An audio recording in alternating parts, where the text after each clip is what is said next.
The boy in the striped pajamas. Questions for discussion. 8 questions in total.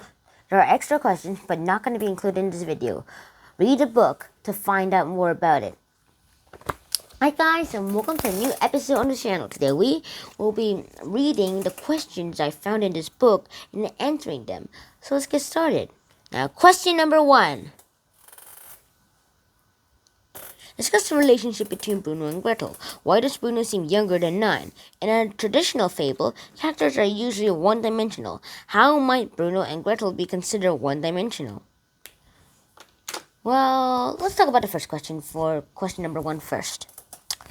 Why does Bruno seem to be older than 9? Well, because back then, during the days of the Holocaust, a lot of things seem to happen, especially for children. And all of the children that's jammed into their brains were usually all those politics stuff back then. And now, question number 2 for 1. How might Bruno and Gretel be considered one-dimensional? Well, it depends on what you mean by one-dimensional. Well, let's just say in my case that one-dimensional means just direct, no other perspective at all. Well, in that case, I wouldn't say that Bruno is one-dimensional.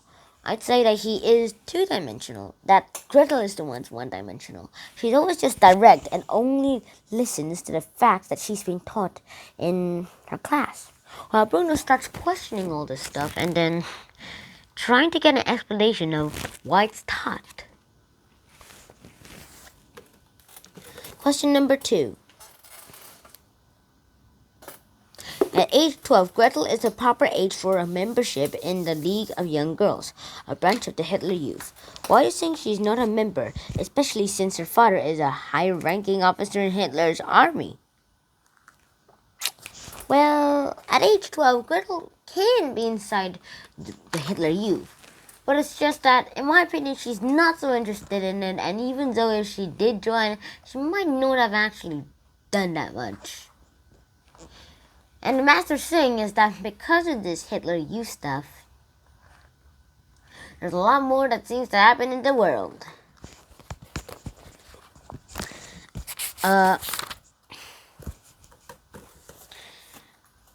Question number 3.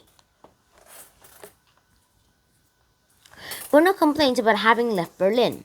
His father responds, "Do you think that I would have made such a success of my life if I hadn't learned when to argue and when to keep my mouth shut and follow orders?"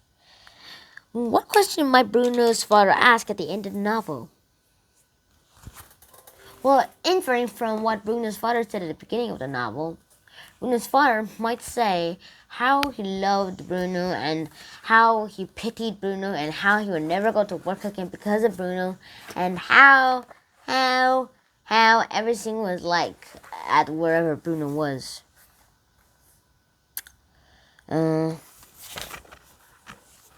Question number 4. When Bruno and his family boarded the train for Outwith, he notices an overcrowded train headed in the same direction. How does he later make the connection between Small and the boys' final journey? Well, both of them came to Outwith by train. Bruno came to Outwith by train, and so did Small, except it was pretty much more tightly packed in Small's case. And eventually they found out that Bruno's was almost empty while Small's was overcrowded. Question number 5. What is it about the house at Outwith that makes Bruno feel very cold and unsafe? How is this feeling perpetuated as he encounters people like Pavel, Maria, Lieutenant Kotler, and Small? Let's just say that there's a lot more to talk about them than we know.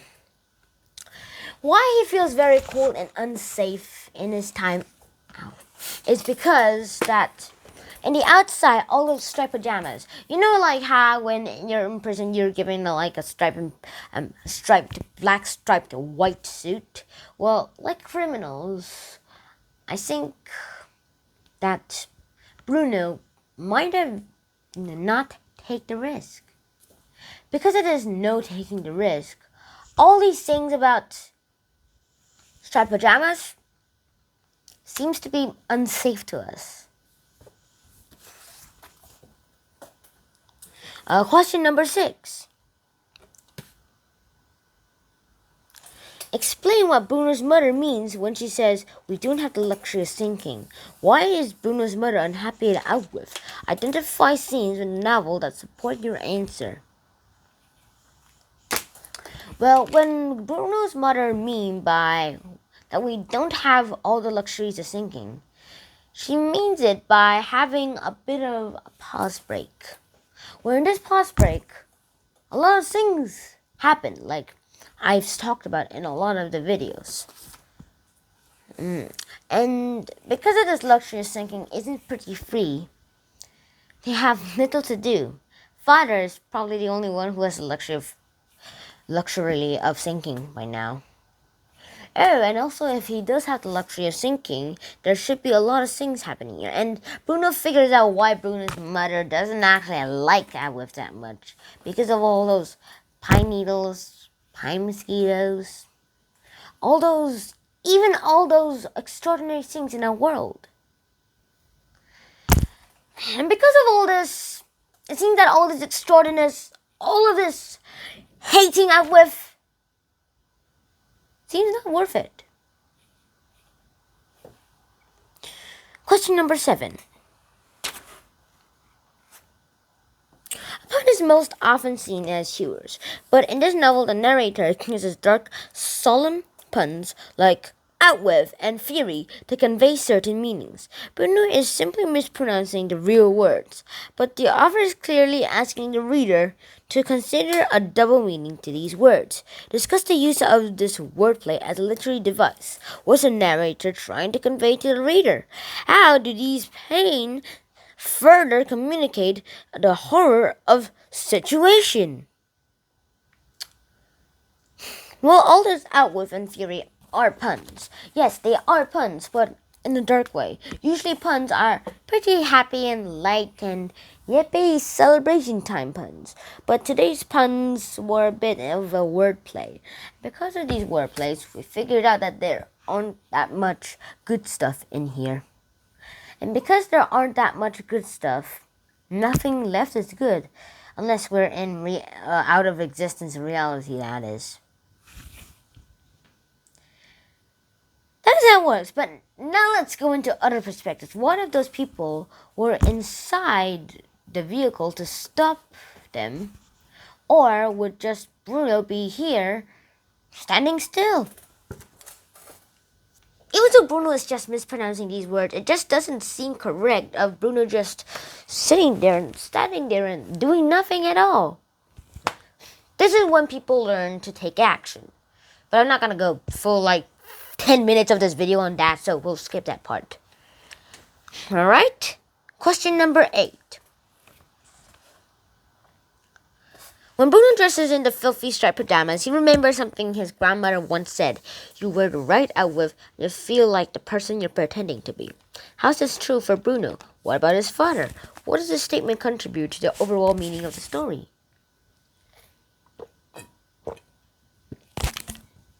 Well, this did happen at the end of the story. And after all this yada yada blabbering stuff, we finally came to the end of the story.